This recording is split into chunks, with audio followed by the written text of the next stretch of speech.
Morning glory and evening grace, America. I'm Hugh Hewitt on this Thursday. I hope you're having a good one. I'm joined at the beginning of the program by Jeff Shepard, and I've known Jeff for a long time. Jeff is the country's leading authority on what we all call Watergate. Jeff and I did an 8-part series on Watergate for the Nixon Library a few years back. Jeff has written many books about Watergate. His most recent is The Nixon Conspiracy. Jeff is the expert because he was also a lawyer in the Nixon White House from day one until the last day. And he has spent the rest of his career making sure that the record is accurate and true about Watergate. But I did not call him principally to talk about Watergate. I called him to talk about President Obama and John Brennan. Because last week, Director of the CIA, John Ratcliffe, referred Mr. Brennan to the Department of Justice for investigation into whether or not the former CIA director made false statements to Congress about what happened in the aftermath of Donald Trump's first election in 2016. To discuss that, Jeff joins us now. Jeff, how do I find you, my friend, and where are you? I'm right outside of Philadelphia, where I've lived for the past 50 years, since leaving Washington, D.C. in 1977. All right, now, Jeff, the most recent book, as I said, The Nixon Conspiracy, sold very well. Your website is Shepard on Watergate. Shepard has one P in it, Shepardon, Watergate.com. I want to begin by asking you your understanding of the allegation against Mr. Brennan and President Obama. What do you understand is being alleged? Well, and I only know what's been covered in the news, Hugh. I don't have any inside information, but it appears that the allegation is that Obama triggered a change in intelligence reporting from career CIA people that said Russia wasn't trying to help Trump to Russia was, and Trump was involved. But the key, just like what we're going to talk about with Watergate, the key is President Obama's alleged involvement. We've heard off and on about the Russian hoax for almost 8 years. But suddenly, with the release of previous sealed information, it's right in the center of a national blowup. But the blowup is not the event.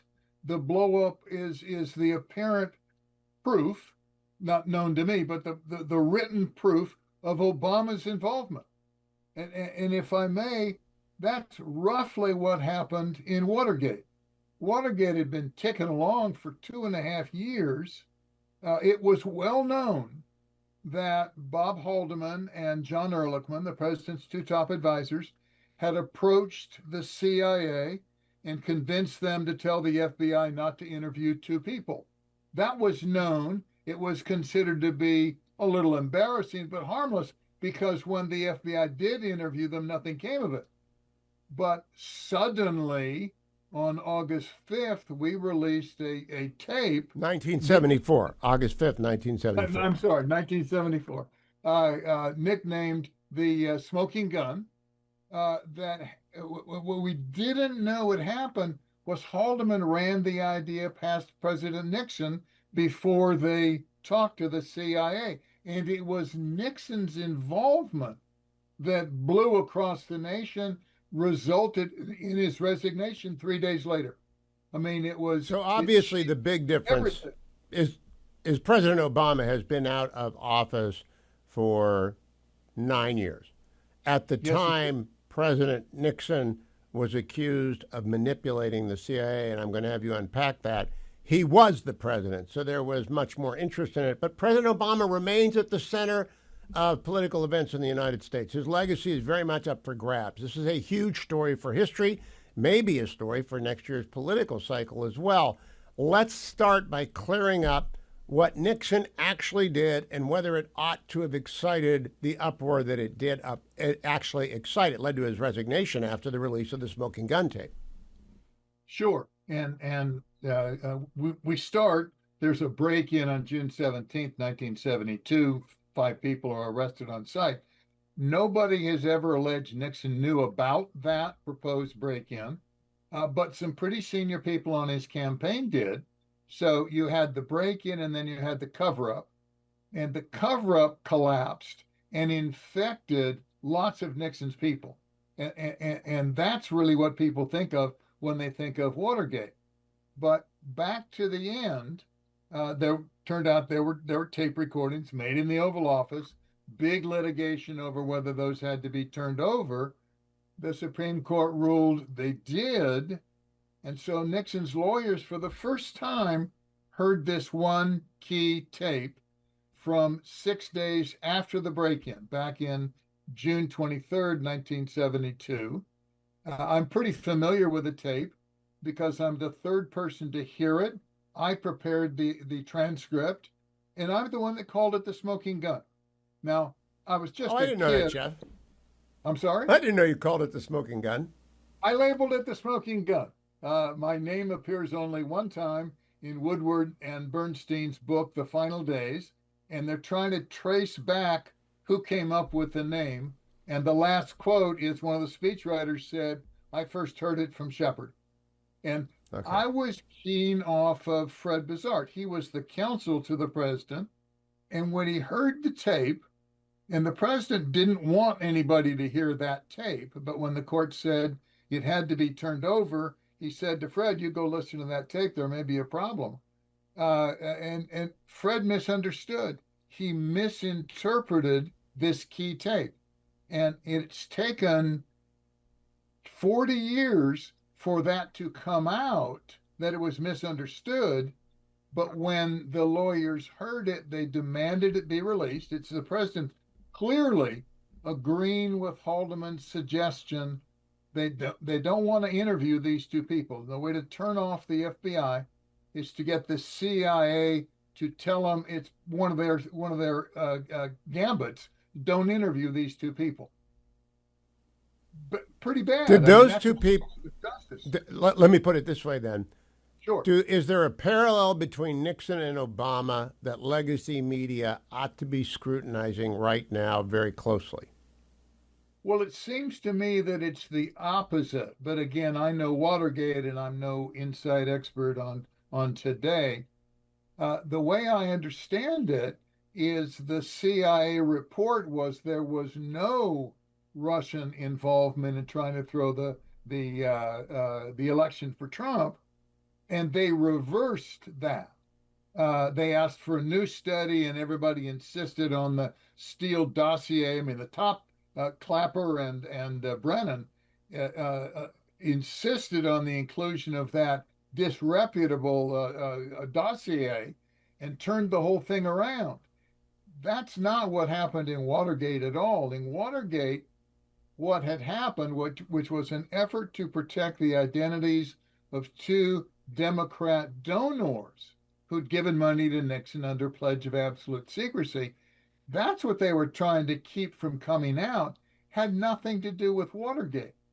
But when it came out and the lawyers misunderstood, I mean, the tape's pretty clear. You can hear him.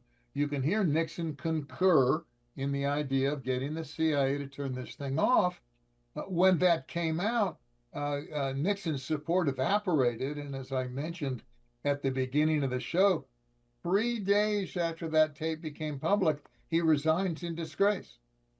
So, Jeff, the big thing I want the audience to take away is presidents ought not to direct the CIA to do political things. Do we agree on that general proposition applicable to all presidents since the CIA was founded in post-World War II? Absolutely. You remember Schumer saying you don't mess with the intelligence agencies because they'll get you. We have to have, from the CIA and from the FBI, perfectly straight law enforcement and intelligence gathering. If that becomes politicized, it goes to the very heart of our democracy, because they have incredible authority, incredible power, but it's got to be restrained. They got to hold the straight and narrow. And to the knowledge that you have, and you have the same knowledge I do, which is John Ratcliffe sent a memo over to DOJ recommending that they investigate Brennan for perjury before Congress. Yes. Were any of the Watergate defendants prosecuted for perjury before Congress? Yes, the top three. The cover-up trial involved in the beginning the indictment of three particular people, But after the trial and after the smoke cleared, only 3 were convicted.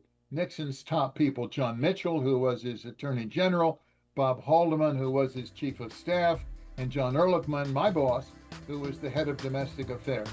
And they were convicted. Stay by, America. I'm going to talk with Jeff Shepard. Shepard on Watergate, Shepard on Watergate.com. His most recent book, The Nixon Conspiracy, is must reading. I'm going to talk with him during the break. He'll be back on the other side. Stay tuned. I am back now with Jeff Shepard. This part did not appear on the Salem News Channel or on my radio stations, but I will put it on my YouTube station. Jeff, this goes to the media, and so it's not really that important. I'm just curious. You are the expert on Watergate. You spent your life documenting it, examining it, making sure the true story is told.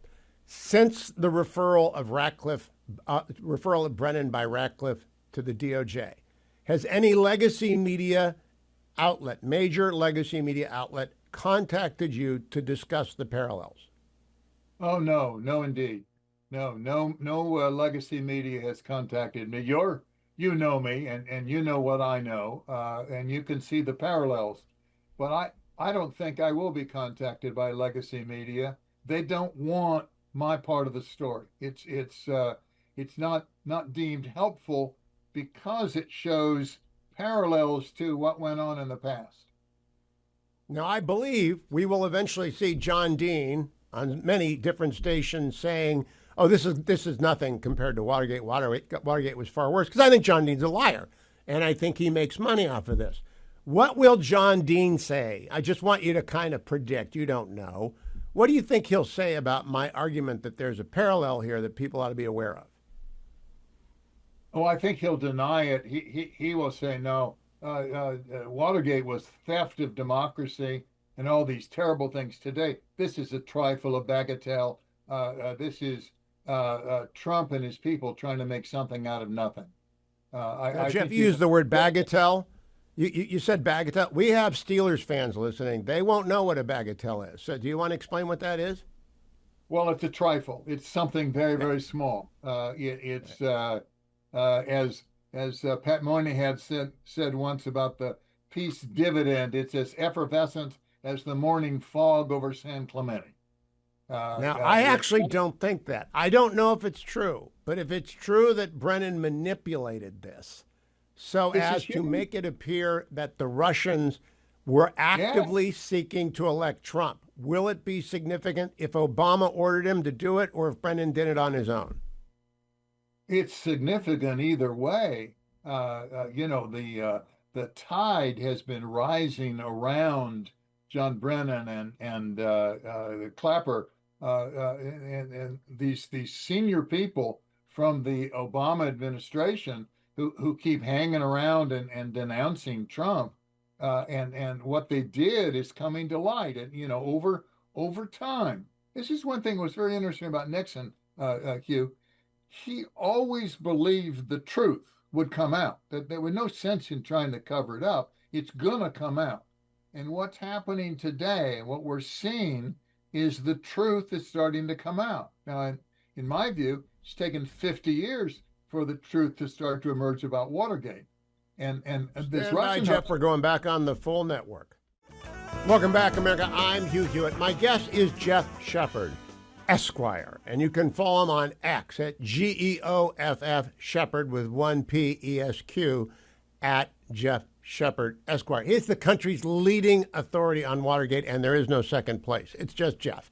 And Jeff said during the break, and you can listen to it on my YouTube channel when I'll put the interstices of the program together for one viewing, that the tide has been rising around Brennan and Comey for some time. And the Ratcliffe referral is the tide lapping over the bank. Jeff, when Haldeman, Mitchell, and Ehrlichman were convicted, were they convicted for lying to Congress, or were they convicted for lying to the FBI and the government investigators? What the special prosecutors decided to do to focus on those 3. They were the 3 of those indicted for obstruction of justice for the cover-up. They were also indicted for perjury, each, I believe, for 3 counts. Some were perjury before the Irvin Committee, particularly Bob Haldeman. Some were lying to the FBI or lying to the grand jury, but each had three distinct charges of perjury, and they were convicted on all counts. The reason I bring it up, I want the audience to understand there is a predicate for prosecuting former government officials for lying to Congress. Maybe they got prosecuted for other stuff as well. They might, and Brennan might get prosecuted for other stuff like conspiracy to undermine the presidency of Donald Trump. I don't know. I don't know what DOJ, but they were prosecuted for lying to Congress and other things. Clearly. Is that right? Clearly. Well, remember what happened? The tapes were secret. The recording was disclosed, but Nixon wouldn't turn over the tapes. And then he asked Bob Haldeman to listen to one key tape, March 21st, 73, and then to testify as to what he heard, testify before the Congress.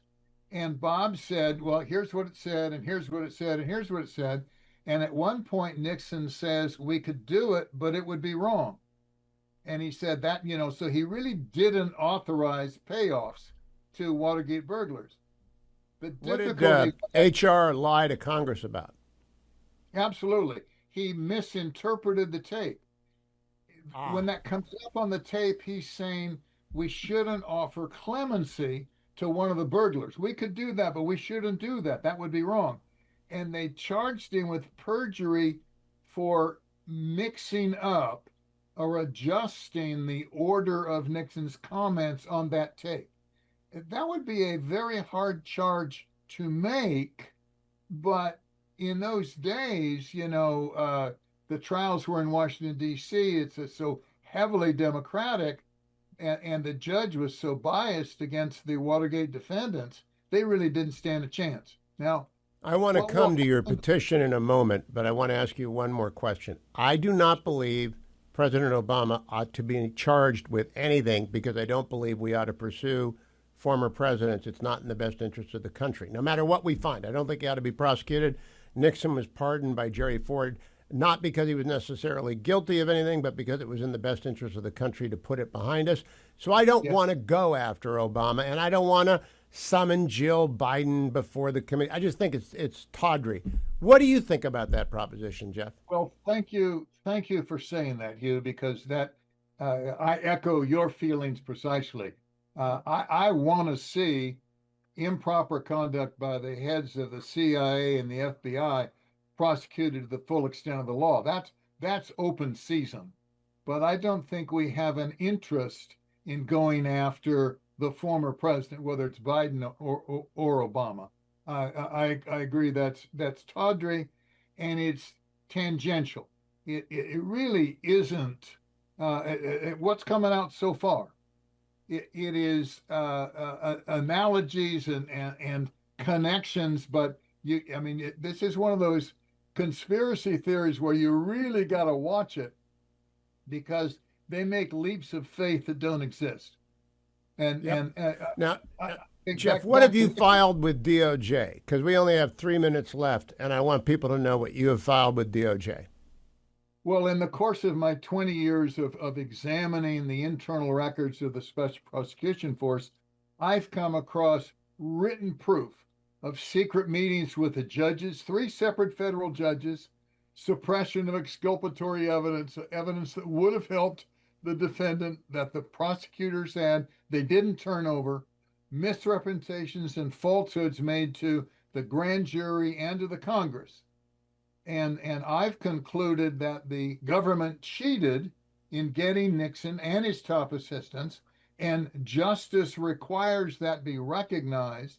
So 2 weeks ago, I filed a petition to pardon the Watergate defendants. Now, some are guilty, some are really criminals, but none of them got the due process guaranteed by our Fifth and Sixth Amendments. So, as you know, you're a lawyer, you're a constitutional lawyer. If you don't get a fair trial, you can't be found guilty.